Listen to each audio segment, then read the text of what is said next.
Hello everyone and welcome to our Ventura TV. I'm Sandra Siepak. On today's show we're welcoming Derek Towers. He is the bike coordinator for the City of Ventura's Bike Ventura program. Thank you so much for joining us today on the show. Thank you for having me. We are going to talk a little bit more about biking here in Ventura County and of course the bike program through the Transportation Department that you are overseeing. We want to let people know more about it and all that you do with that particular program.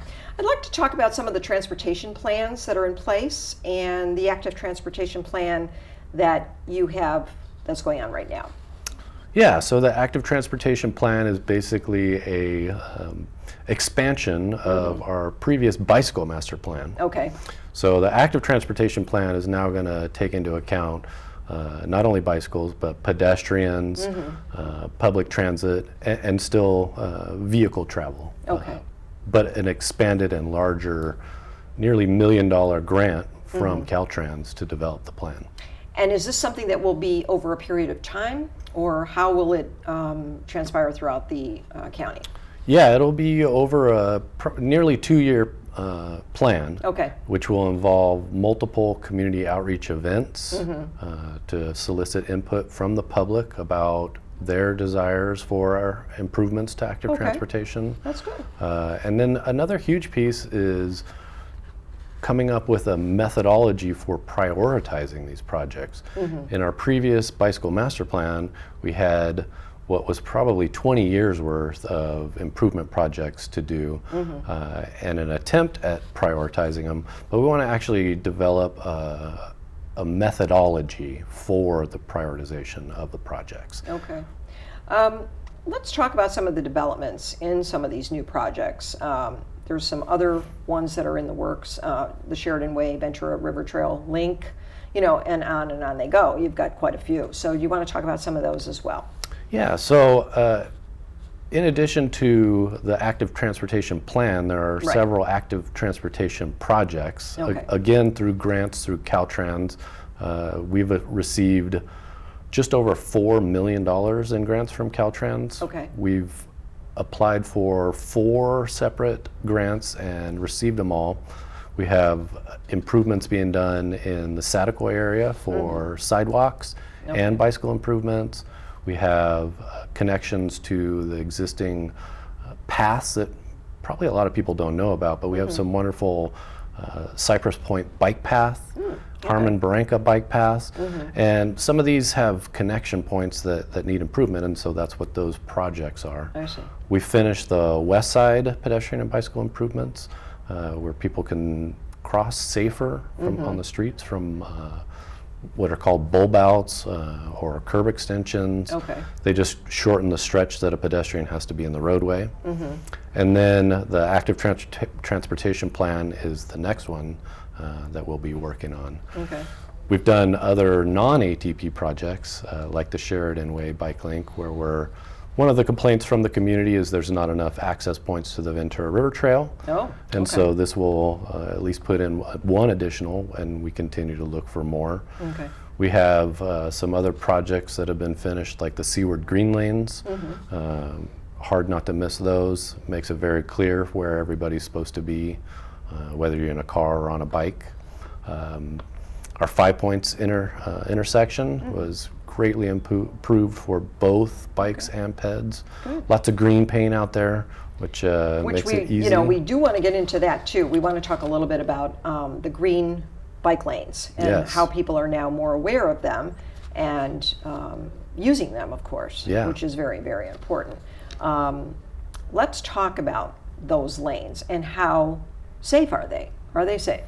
Yeah, there's a ton of research out there showing that adding some additional color, especially really makes a difference. Yeah, exactly. It makes it very clear where to expect a cyclist. It makes it very clear for where a cyclist should go. It puts them in a higher visibility area. When we first started applying it in Ventura, we put it in what are called primarily conflict zones. So one of our first projects was along Main Street, from Telephone to 5 Points, and we put it at a lot of the higher volume driveways. We dashed it, and so it just, when we first put them out there, it was really fun. I got a lot of calls from the public saying, what is the green? What are Yeah. people doing with these green out here? And my question to them right away was, well, what do you think they're for? Okay. And they said, well, it's probably where the bikes are supposed to be. Oh, good. And so it was very intuitive. People knew right away what it was for. And I would imagine people really like that, because to use that bike lane now is something that they can really use to their advantage. If they want to go to the store, they want to get through the neighborhood, they want to go to the park, whatever, you can certainly now utilize those much easier. Right. And you feel safer. Absolutely. Which Yeah. gets you out there. That's great. What types of safe routes are there for kids that are riding? You know, like you've got a lot of school children that like to ride their bike to and from school. Is that something that the city has taken under consideration and is really focused on? Yeah, so we've had a safe routes to school plan in place for quite a few years. Okay. That's another element of the active transportation plan that we'll be improving on. Okay.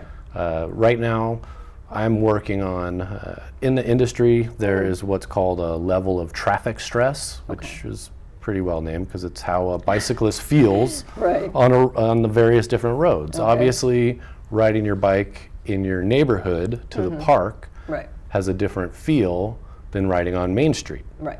Higher speeds, more lanes, versus only a couple cars in the neighborhood. Sure. So right now, as kind of a precursor to the active transportation plan, I'm developing an entire map of the city of every road having a level of traffic stress. Okay.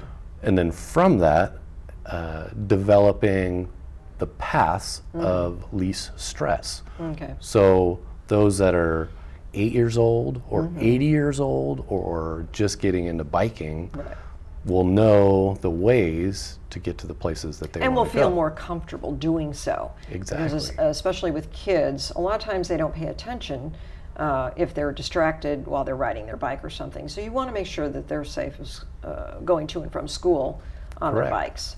So that's very good to know. Let's talk about community groups and rides that you do coordinate and that you have here in Ventura County.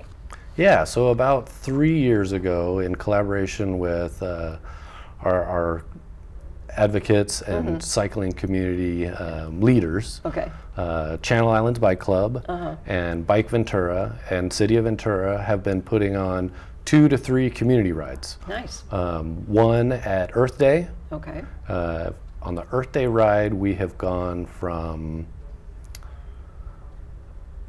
Foster Park last year and Arroyo Verde Park the year prior. Okay. And so it's a huge group. We had, I think, almost 100 people each time. That's quite a few, yeah. So the beauty of that is you feel a lot more comfortable riding in a group When there's like a that. larger group, I would assume you feel much safer. And we had 8 to 80-year-olds. Oh, nice. So it was a huge spectrum. PD usually comes out, our police department usually comes out and supports us. Good. So we've had our motor officers out there, That's we've great. had cadets, and then our other ride is 4th of July. Oh, nice. Where we ride from the harbor over to our downtown area.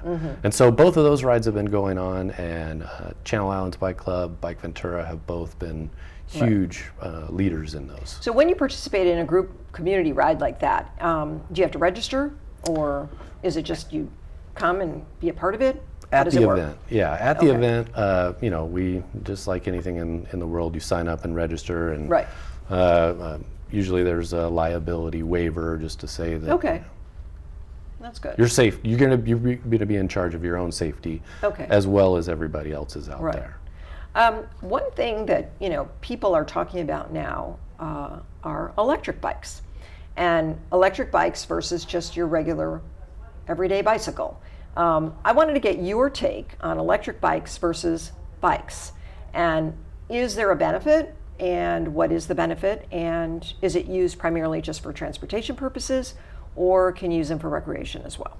Yeah, I think they've gotten a little bit of a bad rap. I think There's this little bit of a concept that you're cheating. Oh, okay. I don't buy into it. I think that they're a great introduction to being able to go further on a bike. Sure. Most electric bikes are what are called electric assist, which means you have to be pedaling in order for the motor to be engaging. Okay. And so if you stop pedaling, you notice very quickly that the electric motor is not assisting you. Okay. And so for intro riders, so you're still getting that exercise. You're still getting the exercise. Yeah. Okay. You're still getting that. So, and an intro rider can immediately be going further on their bike than on a regular bike. And then same thing, it ties back into kind of that level of traffic stress.